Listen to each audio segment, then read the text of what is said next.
Welcome back to another episode of the Honey Line. So today we were going to do some wiring. We might get to some wiring, but I've decided we need to do a little bit more on the scenics. We need to try and get the rock bases done. So that's kind of what we're going to do. Now, I have made a little start because I was just playing with some ideas, cutting some foam and things like that. And I've decided on a couple of things that we're going to do. One of them we're going to build in full in this episode. So I've created this little outcropping along the back. That's the wooden, the Metcalf little shed that comes with a worker's cottage. We're not going to use that, but it is a good size. So we're going to have a little building up there, kind of like nestled in the rocks. We're going to build probably some quite steep steps, like they've been carved into the rock.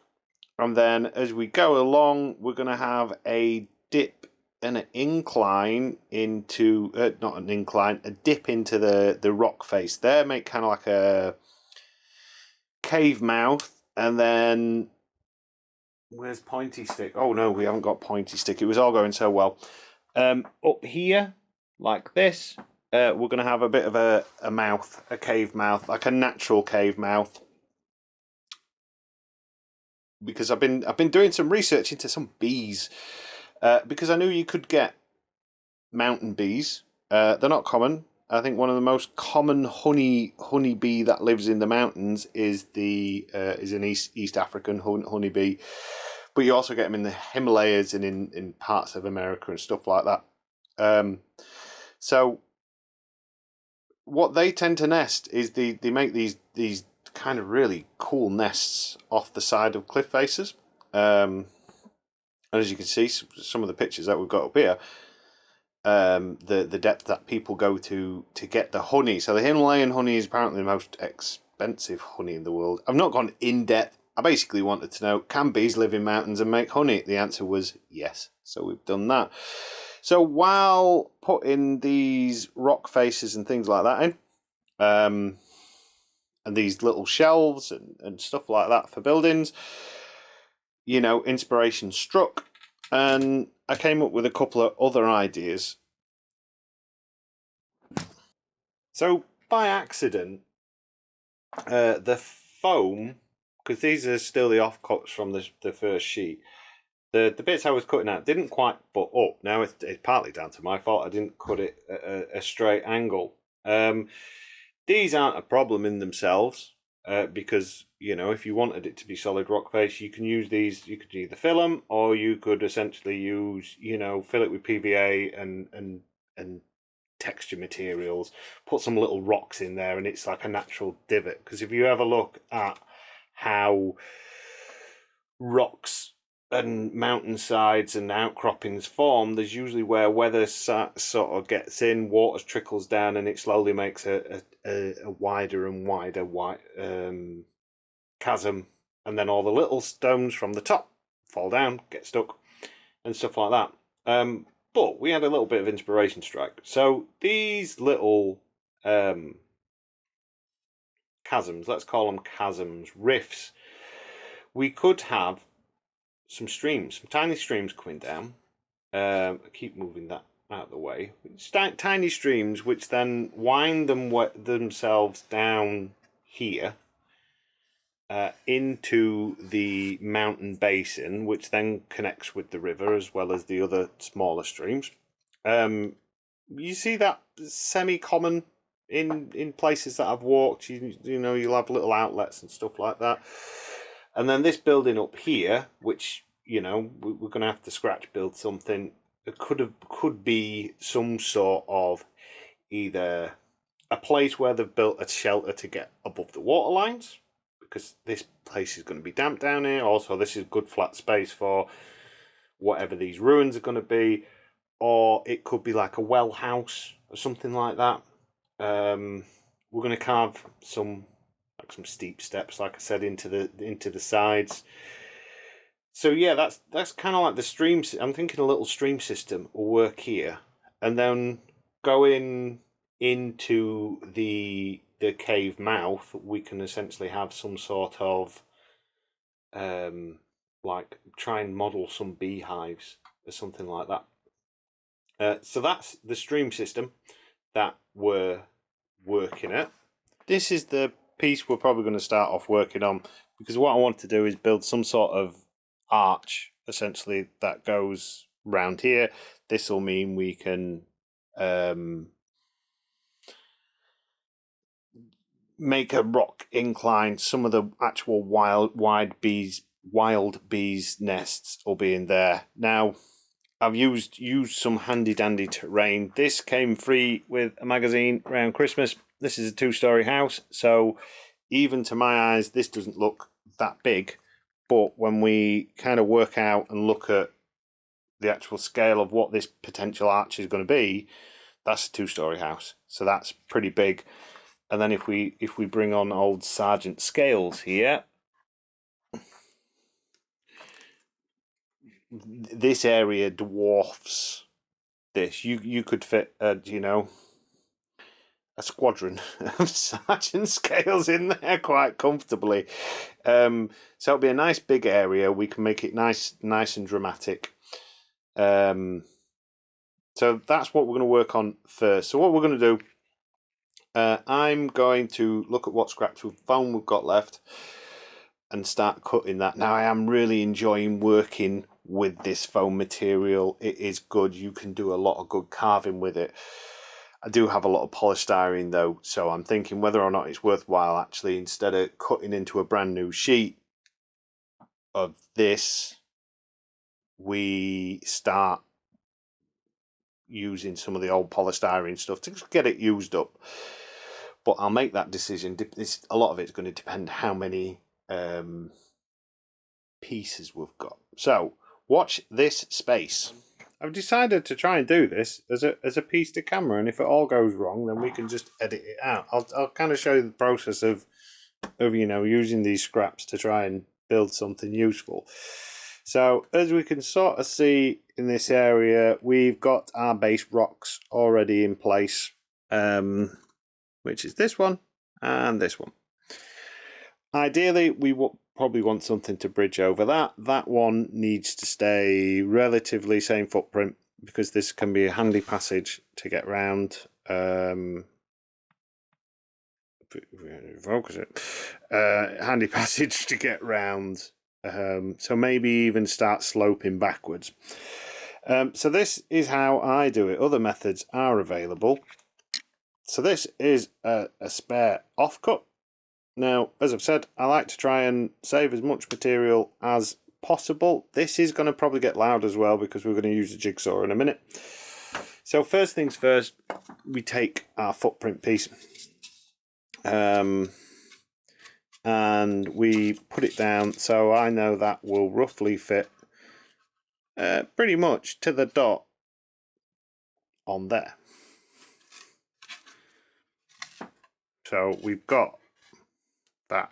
I mean, technically speaking, we could just kind of like go around that, and then that would be make it wider. That would give us a way to step it up. So I think we might actually use that. So this is going to become the new base, so to speak.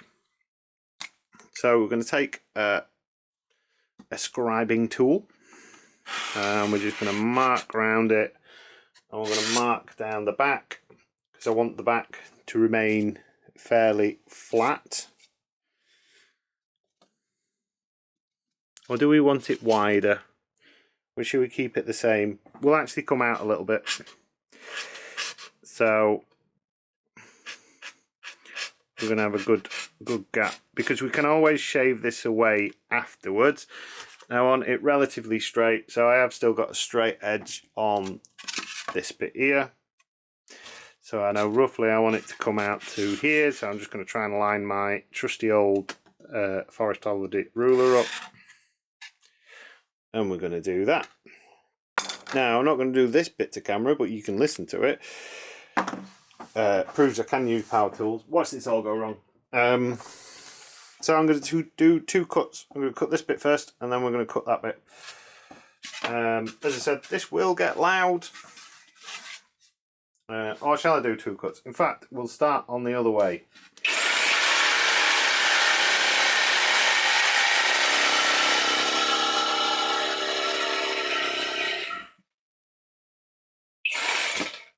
Careful not to cut into your own board. And when it comes to safety and stuff like that, probably ignore everything I do. Because you shouldn't really cut towards yourself with a jigsaw. It will go through your hand pretty easily. I should be wearing a mask and goggles, but I'm not, because I'm a rebel, but I'm also an idiot. My health is very much a testament to that. So I'm going to basically carry on and do that, find out why the dog's barking, and then we'll see when we've got an arch.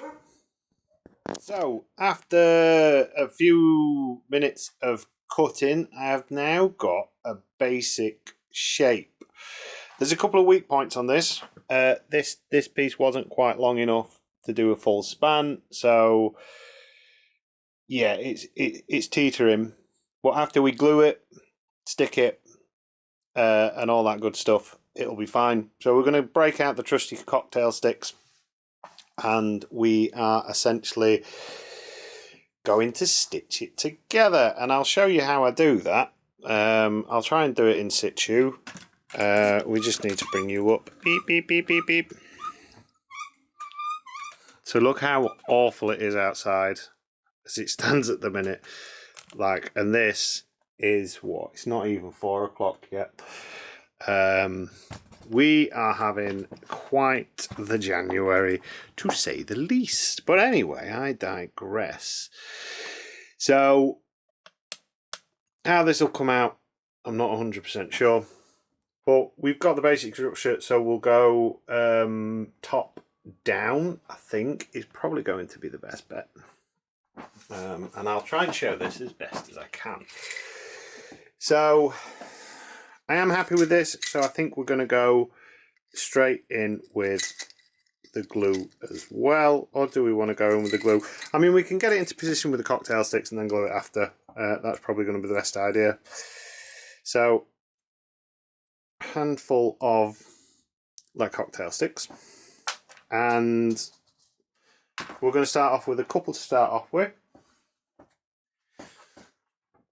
Now, if you've got some of the big barbecue skewers, they are a lot better for this, because what you can do is you can essentially poke them all the way down if you're careful. This is a bit of a fragile structure at the minute.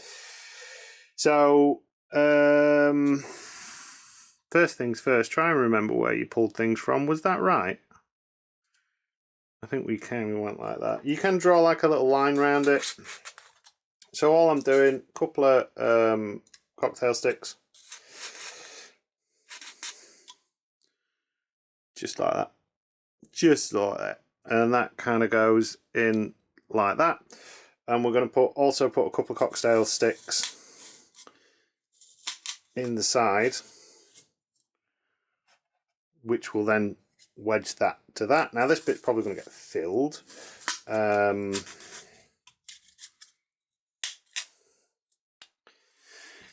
then we kind of like that. So if we... Now I've not done myself a massive favour here. So as you can see, I'm just basically just plugging things in. The foam will kind of bend a little bit round to what you need it to be as well. I'm not doing myself a favour with the foam because I've left myself a curved edge. Which is not a problem, and these bits are soft. They tend to fall off, and we've got a cocktail stick which has come through the other side like so. So these, just use something a bit hard. Top of the cocktail stick.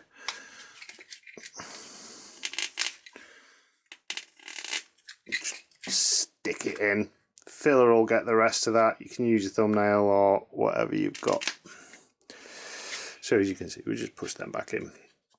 And when I take this apart now, it's almost made like a jig of sorts. So then we need to demonstrate this without it all tipply-toppling over.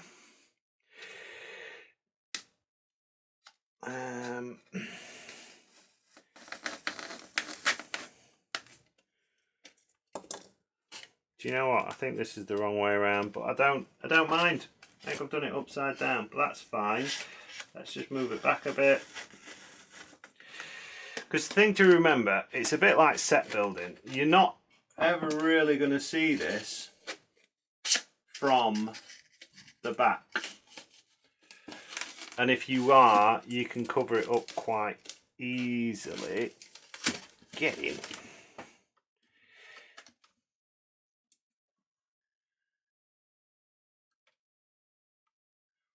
Okay, we need to push those cocktail sticks back through, but I'm not gonna lose sleep over it as it stands at the minute. I mean, leaving cocktail sticks in can be a benefit in some ways. How do we want to? How is this bit attached? I mean, the other thing. I mean, the other bonus of this is you can kind of like play with ideas. So like we've got those bits stuck together. We could always flip them. But I do like that formation. So it seems so this side is kind of coming together okay. We're then going to make life easy for ourselves. We're going to stick one there. We're going to stick one there. We're going to stick one there. We're going to stick one there. This needs to go roughly about here.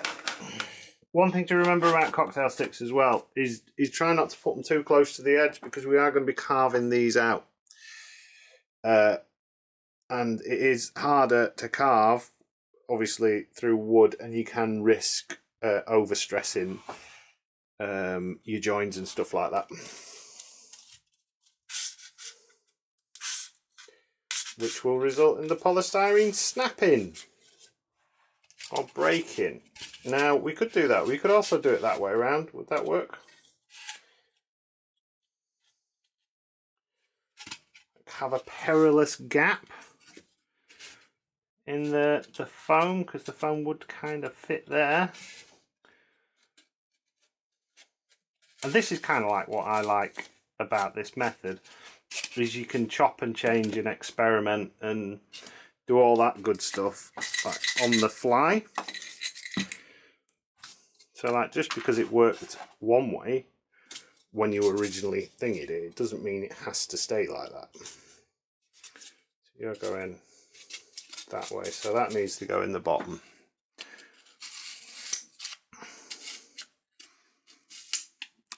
It's a bit like crap Lego.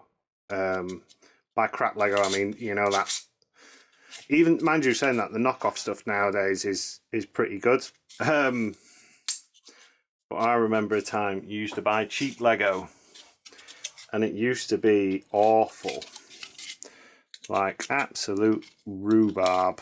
Because I think Lego have like a ridiculous tolerance that they work to. That one could be more central. Of like how accurate the millimeter of the joins are and stuff like that. This can be a tricky bit when we're doing foam, is getting stuff to line up where you want, especially when if you flush back.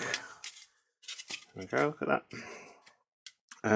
And then what we go, just put one in there, and we'll try and do that like that. That's going to have to get pushed way back. See, this one will probably not hold as well as we want. For thin pieces, you can also, that's sharp, you can also push them in from the other side. So yeah, I'm just using whatever's hand to essentially push it in. So we could push some stakes through that bit, but that'll hold well enough. Bearing in mind, it is all going to come apart again to essentially, you know, build the to glue it.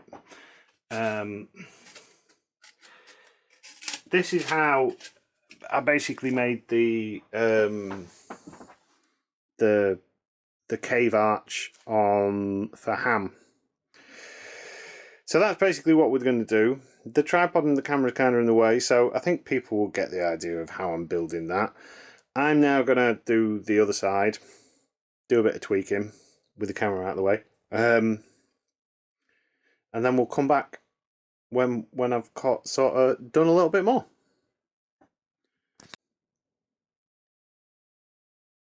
Deformation is roughly how I want it now. I don't think it looks exactly how it was before. This area seems to be different, but that's fine. We've got another potential scenic opportunity, let's call it. Now the plan is this from here up is probably going to be the roof, like the scenic cut off, but we might make it taller. Before we do that, we need to glue it together and get it hardened. Now my favourite type of glue to use PVA wise, if I can find it,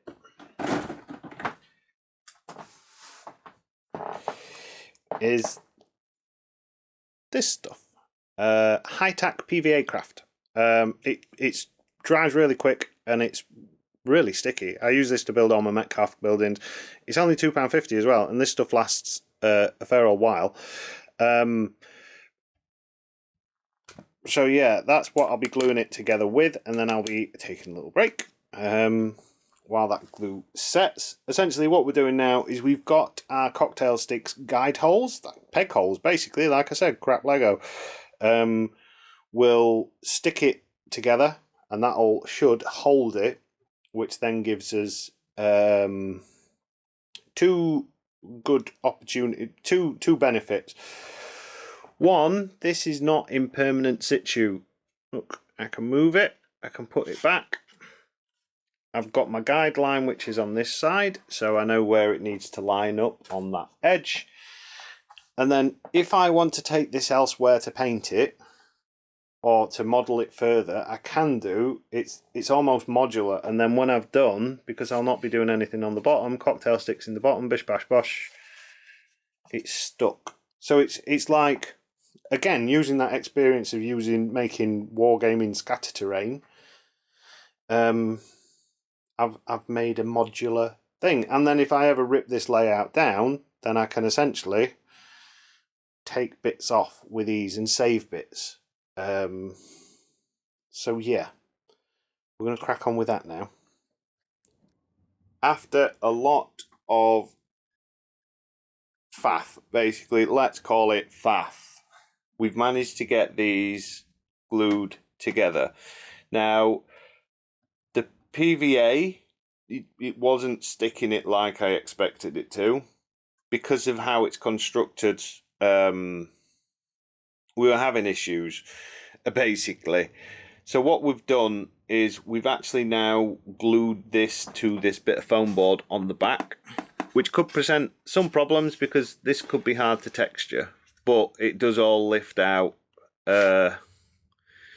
like so, as like a singular unit.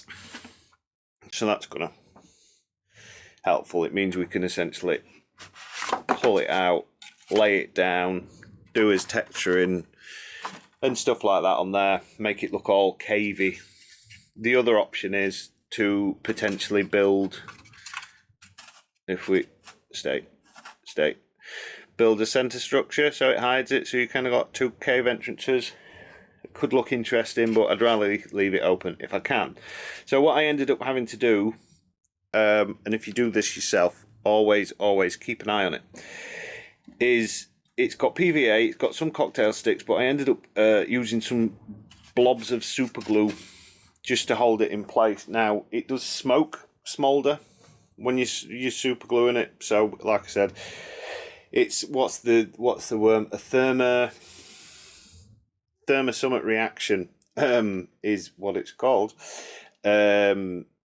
So yeah, be careful of that. Two reasons: fumes, and obviously not. I think you'd have to be very unlucky for it to set on fire, because this will be, I would imagine, rated to some point of fire resistance. But we have put cocktail sticks in there, which essentially is an extra fuel source, if you know what I mean. So yeah, but that's now relatively secure. Once it gets plastered together, and that'll be fine. And then we've got this other bit as well, which for whatever reason, this bit won't go back to how it was originally, or I've not noticed how thin it was. But again, this one is all nice and stuck together. So yeah, after much faffery, I've just pulled it all down now as well. We've got a working face. So my next job, and I'm not going to do this one on camera. We might do a little demo of carving rocks. We're essentially going to take a blade, a knife. Now this works well with the long box cutters, but you can use it with any knife. This is a good like chiselly knife. In fact, I have got some chisels, some woodworking chisels, which are good. They're all different shapes and that. And essentially, what we do is we kind of, just carve out little chunks here and there. You can score it and tease bits out and make your rock face. So that's what I'm going to do. I have also got some attachments for an old Black & Decker soldering iron, which we might use, which has got some craft knives and some burny bits. So I will do that, and then I will let you know, and we'll get this in. And what we'll see about doing is getting this rock face in, and then I can see about maybe adding more to it. So yeah, so that's what we're going to do. We're going to do that now. Bit of an update then. We're going freehand. Partly because this is a really awkward space to film in. So this is where I build a lot of my kits. It's like a little work area that I've got in the dormer. But we'll more on that a little bit later. So I'll do some still images as well, so we can see a little bit better what we're doing. So this one here, we attempted some rock faces. They're not perfect, but when the texture paint and the painting and everything goes on, they'll look fine. I've carved some steps into one of it, so into the bottom. They're deliberately steep steps. They are climbable, but it's a hard step, as if they've been carved into the rock. We've started we've started carving out the stones on the back area. Again, I'm not 100% happy with my stone carving abilities. It's not something I've done in a long time, and I usually use like a hot wire, a hot bladed tool. I usually use my foam cutter, but obviously that died. So we're kind of in using a scalpel. Now this foam is very soft to carve, which is not the easiest to work with. For the back area of the under the arch, we've started basically mixing together some plaster, some cast plaster in some old wooden scenic mold, rock molds. I didn't want to use the rock molds, partly because they look really nice and detailed, and my rock work won't be as good. But it'll be under an arch, and we're not going to be relying on it a lot. Also, it does use a surprising amount of plaster. For this large flat rock, you actually need virtually this tub's worth of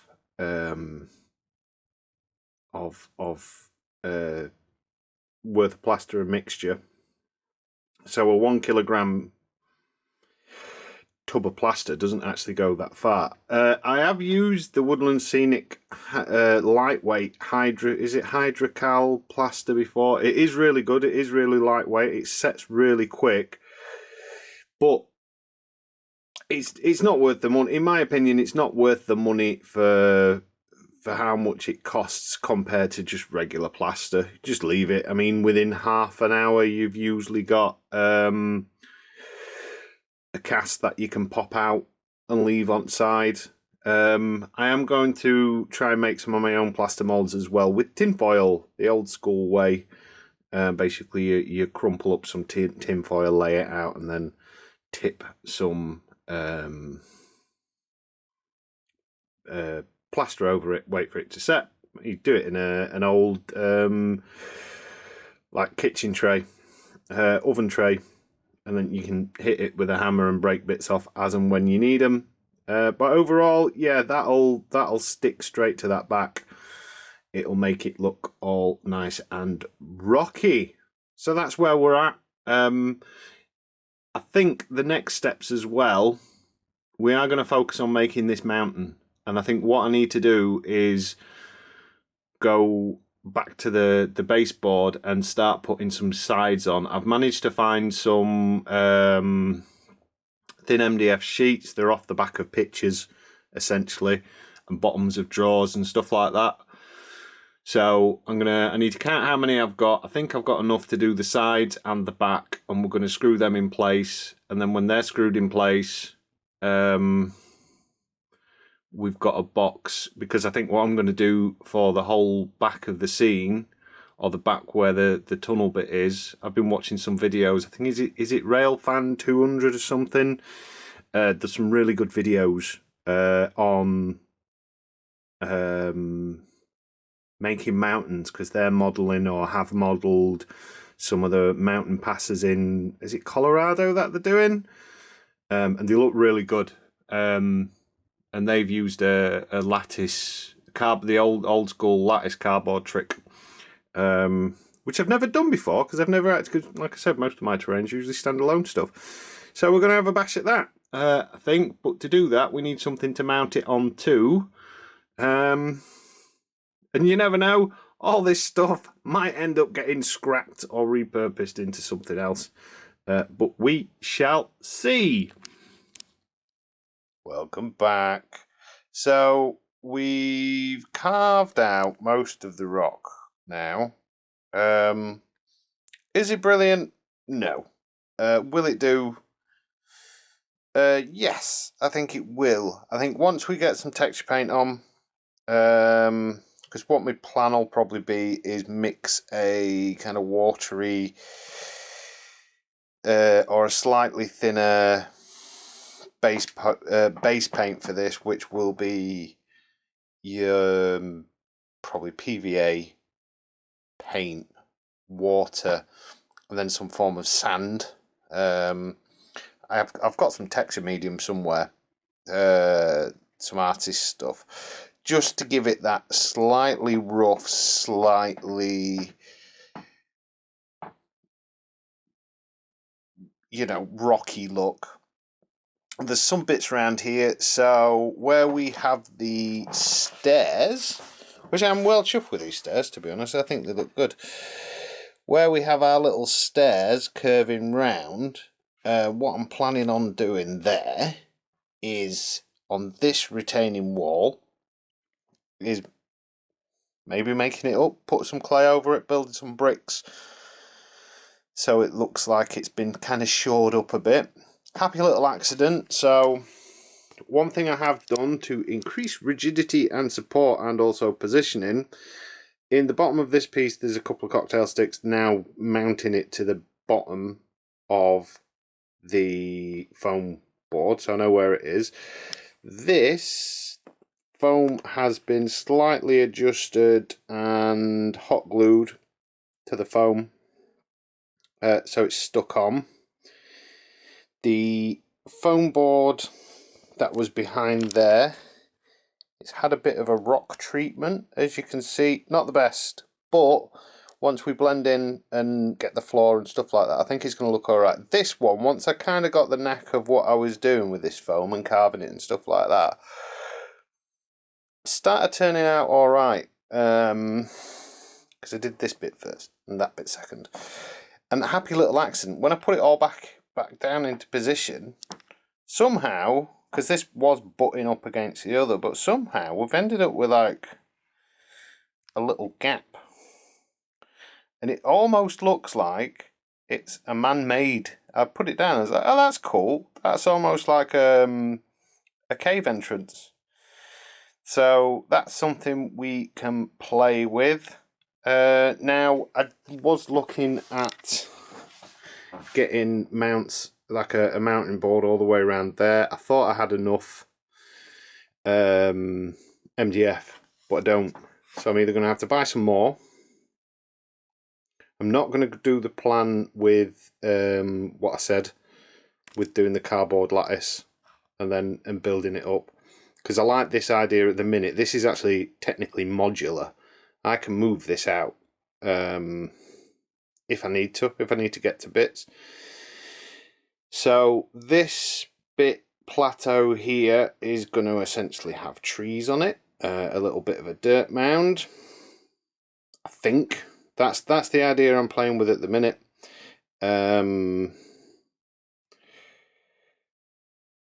And then we're going to do some sort of back scene down the back, because it depends how much I want to go with like build this up. Now we could just have a faux back scene there.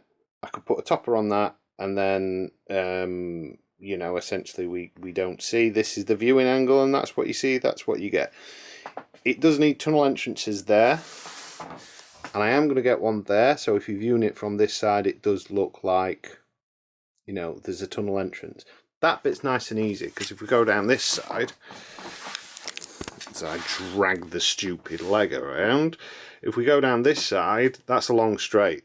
So that's, I mean, there's that box there could essentially be the superstructure for that. Curbs are a bit trickier, because you've got to obviously get the curve round. Now that is basically at the minute what is kind of stopping me from going on, because I need some sort of tunnel mouth, especially for there, because I've done it before a couple of times with this layout. So the initial one, when I first put this board up, in fact you can kind of see it on the wall there. See that marking? Slight yellow and white marking. That is from, in fact it's from, let's go for a little tour. This is the little area that I've been working at today. As you can see, this is relatively well organised and nice and neat. But yeah, spacing wise, this little intercity 125, very old one, 1970s, I think 80s, lights up. It's cool. It was my Uncle David's, and he gave it me when I first started. I got my train sets. Yeah, that's what that mark is down there. As you can see, the rest of the room is bloody chaos as per usual. Yeah, so I'm paranoid about marking spaces, because of the two times I've made railway layouts with the intentions of building them up, Ham and when there used to be a slightly smaller one down there, it's always, the spacing's always been off, something's always caught, and it just makes it miserable, especially if you've gone not done, you know, if you've gone full steam ahead, so to speak. Ham, it was too close down this edge. When we had the big board, the big sort of like 3D board, it used to clip the pillars, depending what it were. So this, I want the tunnel entrances, so I know definitely. So then, if the track needs adjusting, we can adjust it.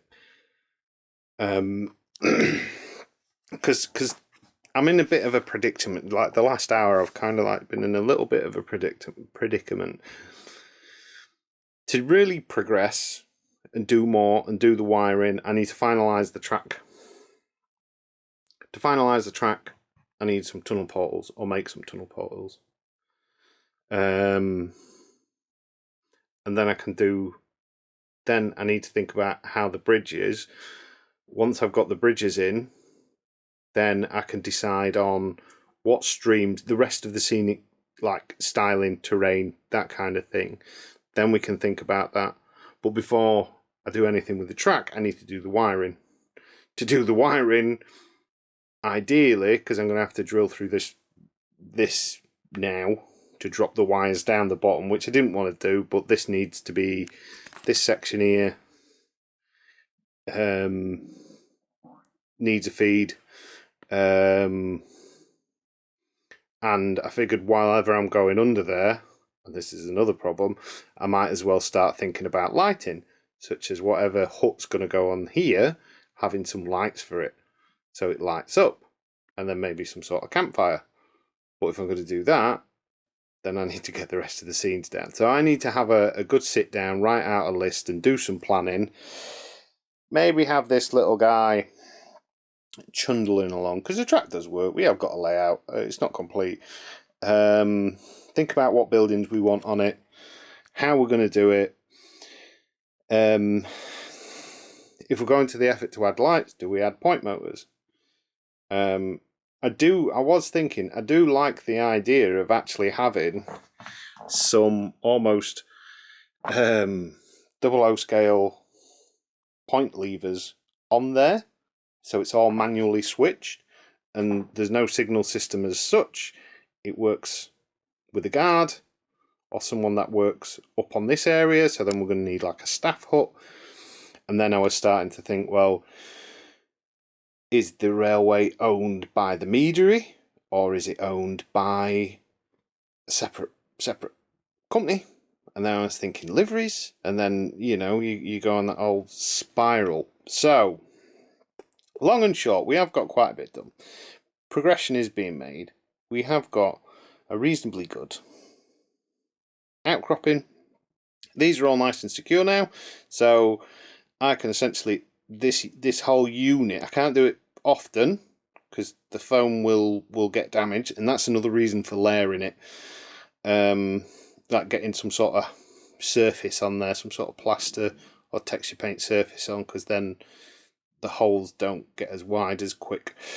Yeah, we've got things to think about. We've done things, so I'm going to leave it at that. I was a bit disappointed today as well, because I realised it's not this weekend, that it's the Doncaster show, it's next weekend. Because I was hoping to pick some bits up to get this going on. And then the other thing, because like a lot of people, I'm always thinking of like, oh, what else can we do? Is this table is going to get cut down at some point to make it more manageable, so I can actually move it down. So I'm thinking, well, if we're cutting that down, then why we could have a couple of different boards, different Jules Holland model railway layouts like this. It goes through like different areas.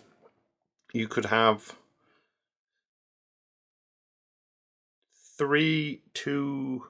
No, you couldn't. You could have probably two 2x4 boards down there. Or would we? You could have 2 3-foot boards. This could go down a little bit down that way, and we could all get them interlinking, but I need to finish a layout first. That's what we need to do. So anyway, I'm waffling and I'm rambling as per usual, so I will leave it there. Thank you for watching as ever, and until next time.